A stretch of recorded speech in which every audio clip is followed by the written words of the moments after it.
Red FM presents the audio film project season 2 with director Vikram Bhatt. इसे आंखें बंद करके देखो only on Red FM. कहते हैं जो लोग रोटी के लिए जीते हैं उन्हें ना तो दिन और ना रात दिखाई देते हैं और ना ही वक्त का अंदाजा लगता है। राजस्थान के जयपुर शहर में भी आज की सुबह ऐसे ही वक्त के अंदाजे के बिना शुरू हो रही थी। सूरज उगने से पहले ही चरवाहे अपनी अपनी बकरियों को लेकर चराने के लिए निकल पड़े थे। सड़क पर इक्का दुक्का गाड़ियां थी और माहौल काफी शांत था। अपनी बकरियों को चराते हुए चरवाहे कई बार शहर के बाहरी इलाके में भी निकल जाया करते थे। ऐसे ही एक चरावा धनीराम अपनी बकरियों को चराने आया था। सूरज सर पर था और लौटने का वक्त हो चला था। वो जैसे तैसे मशक्कत करते अपनी बकरियों को इकट्ठा कर ही रहा था कि तभी उसकी एक बकरी भागती हुई पास बने एक खंडर से कारखाने में जा पहुंची। धनीराम भी खिसियाता हुआ कारखाने की तरफ बढ़ने लगा। बकरी को ढूंढते हुए वो उस छोटे से कारखाने में पहुंचा ही था कि तभी एक तेज बदबू ने उसका रास्ता रोक लिया। गंध इतनी तेज थी कि आदमी की धड़कन रोक दी। अब धनीराम का ध्यान बकरी से पूरी तरह हट चुका था। वो सीधा अपने मुंह और नाक को घमेले से ढकते हुए आगे बढ़ा और कुछ ही कदम चलने के बाद उसके कदम कुछ ऐसे रुके जैसे किसी ने उसकी रूह छीन ली हो। धनीराम की आंखें बिना झपके सामने के नजारे को देख रही थी। उसने देखा कि नीचे एक बाल्टी रखी हुई थी जिसमें टप टप की आवाज के साथ खून टपक रहा था। बाल्टी पूरी भरी हुई थी और बाल्टी के ठीक ऊपर टंगी हुई थी एक सर कुचली हुई लाश जिसका खून पूरी तरह से निचोड़ चुका था। ये घिनौना नजारा देख धनीराम के मुंह से एक खौफनाक चीख निकल गई। आखिर इतना शैतानी काम कर कौन सकता था। दोपहर हो चुकी थी और जयपुर के इस खाली पड़े रहने वाले इलाके में अब काफी भीड़ जमा हो चुकी थी। हर कोई उस लाश को देखना चाहता था जैसे वो कोई म्यूजियम में रखी हुई मूर्ति हो। कारखाना पुलिस ऑफिसर से भर चुका था।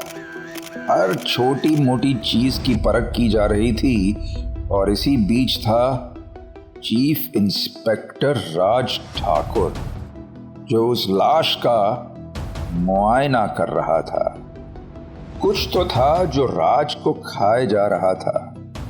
अपने पास खड़े एक नौजवान इंस्पेक्टर ने राज के चेहरे पर आए उन भावों को पढ़ लिया और उसने पूछा, सर आप ठीक तो है ना?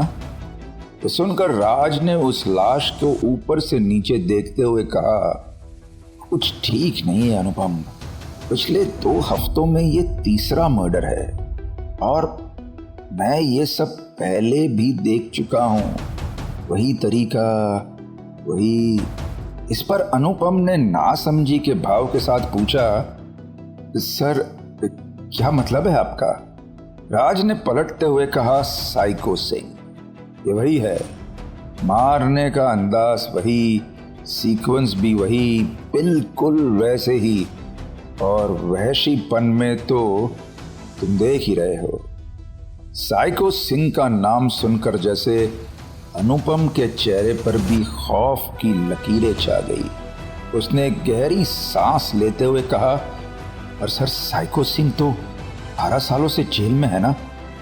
आपने ही तो अरेस्ट किया था उसे, तो फिर ये सब कैसे? इस पर राज ने थोड़ा सोचते हुए कहा, इसे कहते हैं अ कॉपी कैट किलर, एक नकलची खूनी जो साइको सिंह को अपना गुरु मानकर उसी की तरह सीरियल मर्डर्स कर रहा है। और अब वो रुकेगा नहीं। ये मर्डर्स का सिलसिला अभी बस शुरू ही हुआ है अनुपम, देख लेना तुम। अजमेर सेंट्रल जेल के उस हिस्से में अक्सर खामोशी रहा करती थी। सारे आम मुजरिमों के लॉकअप के बाद आखिर में एक कमरा बना था। गार्ड्स की निगरानी उस हिस्से पर से कभी हटती ही नहीं थी। उस खामोश कमरे के अंदर न्यूज़पेपर पर नजरें गड़ाए एक आदमी बैठा था। न्यूज़ की हेडलाइन थी, क्या वापस आ गया है साइको सिंह। तो देखकर उस आदमी के चेहरे पर एक कुटिल मुस्कान आ गई। ये दाढ़ी और समय की मार से भरा चेहरा किसी और का नहीं बल्कि राकेश सिंह उर्फ साइको सिंह का ही था। कुछ महीनों तक उड़ती उड़ती खबर जेल में रह रहे कैदियों के बीच फैल गई थी कि साइको सिंह अब सुधर चुका है। बढ़ती हुई उम्र और ख़त्म होते शरीर ने अब उसका वो वहशीपन बाहर निकाल फेंका है। मगर कहते हैं ना कि शेर बूढ़ा हो जाए तब भी शिकार करना नहीं छोड़ता, और बस वही हुआ। लोगों का ये भ्रम ज़्यादा दिन तक टिका नहीं। अपने नंगे हाथों से साइको सिंह ने एक कैदी को इस कदर मारा कि उसकी जान वहीं निकल गई। इस खौफनाक घटना के बाद से ही साइको सिंह को बाकी कैदियों और किसी भी तरह की जिंदा चीज़ों से दूर रखा जाने लगा। अब तो खाना देने वाले गार्ड्स भी दूर से ही प्लेट खिसका दिया करते थे, इस डर से कि कहीं साइको सिंह की नज़र उन पर पड़ गई तो न जाने कौन सी आफत आ जाएगी। न्यूज़पेपर को पढ़ते हुए साइको सिंह की वो मुस्कान अब भी बरकरार थी। पढ़ लेने के बाद साइको सिंह ने बड़े ही सलीके से उस अखबार को घड़ी किया और अपने बगल में दबाते हुए जेल की सलाखों के पास जा पहुंचा, जहां एक गार्ड पहले से ही तैनात था। साइको सिंह को अपने करीब आते देख वो गार्ड बेचारा 2 कदम पीछे हट गया। पास आकर साइको सिंह ने बस इतना कहा, मुझे चीफ इंस्पेक्टर राज ठाकुर से बात करनी है, अभी इसी वक्त बात करनी है, कहो कि जरूरी काम है। राज इस वक्त कमिश्नर ऑफिस में खामोश बैठा था। सामने बैठे कमिश्नर के चेहरे पर भी वैसी ही कुछ चुप्पी थी। देखने में साफ समझ आता था कि यह चुप्पी एक बड़ी बहस के बाद ही फैली थी।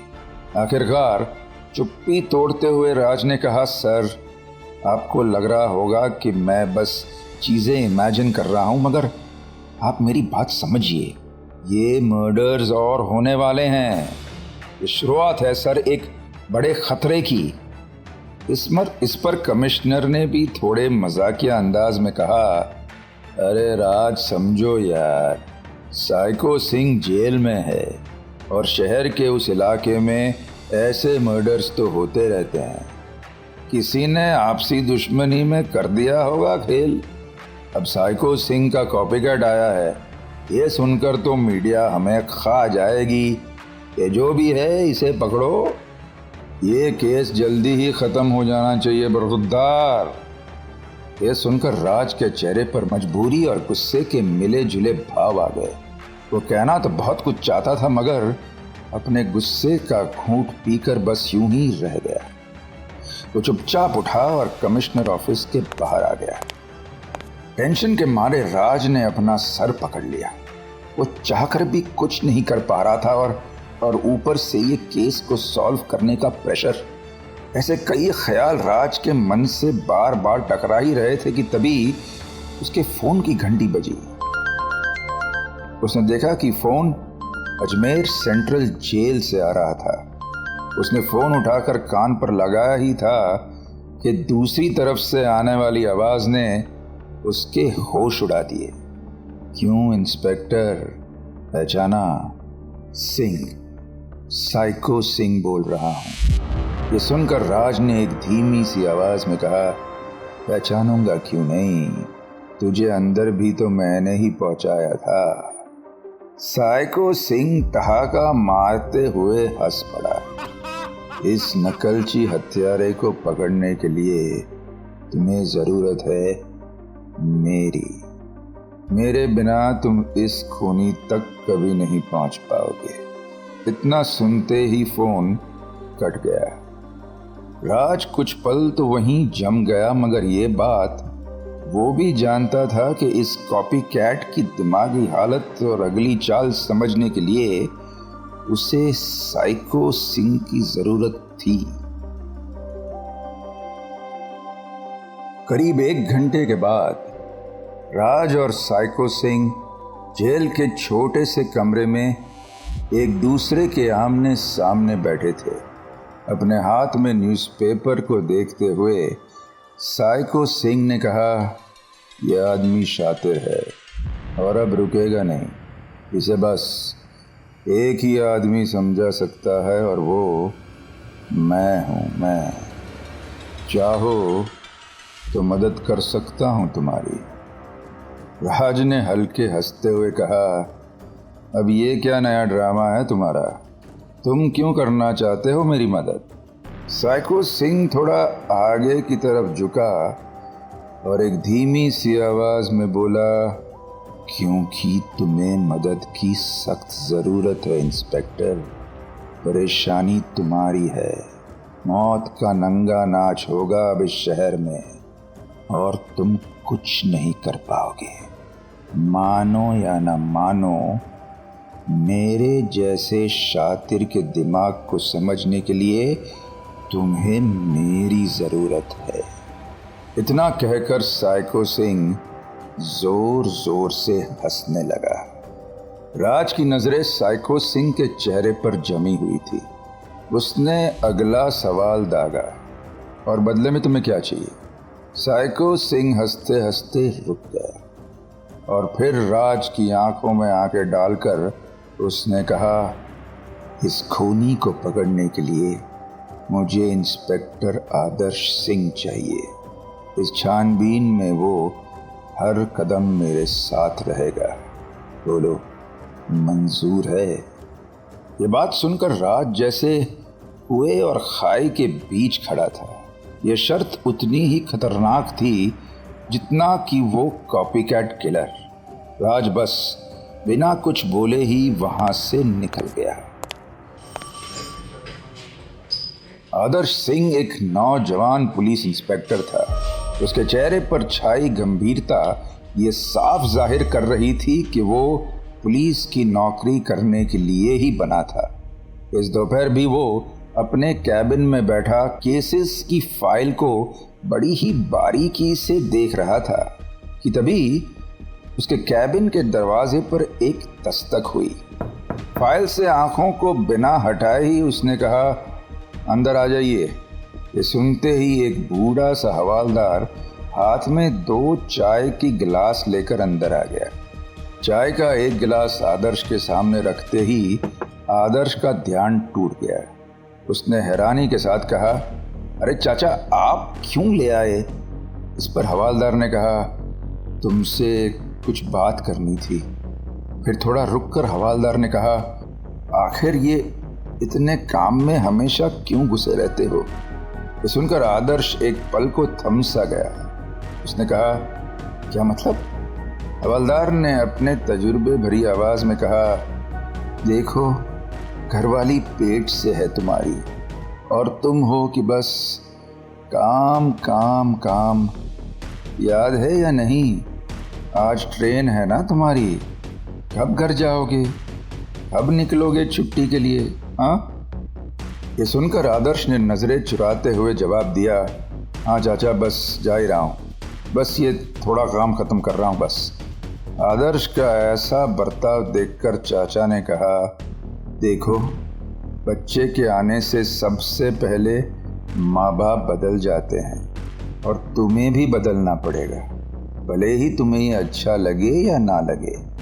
ये सुनकर आदर्श को समझ नहीं आया कि जवाब दे तो क्या। वक्त के हिसाब से तो अब तक उसे अपने घर पहुंच जाना चाहिए था, मगर क्या था ऐसा जो उसे यहाँ पुलिस स्टेशन में बिठाए रखा था। वो बूढ़ा हवालदार कैबिन से बाहर निकला ही था कि आदर्श का फोन बजा। आदर्श ने देखा कि ये फोन राज का था। उसने तुरंत फोन उठाया और कहा, जय हिंद सर। इस पर राज ने थोड़ा सहमते हुए जवाब दिया, जय हिंद आदर्श। दरअसल मुझे एक काम था तुमसे, एक केस है। इतना बोलना हुआ ही था कि आदर्श ने राज को टोकते हुए कहा, सर एक्चुअली मैं कल से छुट्टी पर हूँ, ये केस आप किसी और को दे सकते हैं। राज ने एक ठंडी सी आवाज़ में कहा, साइको सिंह का कॉपी कैट आ गया है। इनाम सुनकर आदर्श के हाथ पैर ठंडे पड़ गए। खामोशी को लाजमी समझकर राज ने कहा, आदर्श हमें रोकना होगा उसे, और साइको सिंह इसमें हमारी मदद भी करेगा, मगर उसकी एक शर्त है। वो चाहता है कि वो ये काम तुम्हारी मौजूदगी में तुम्हारे साथ करे।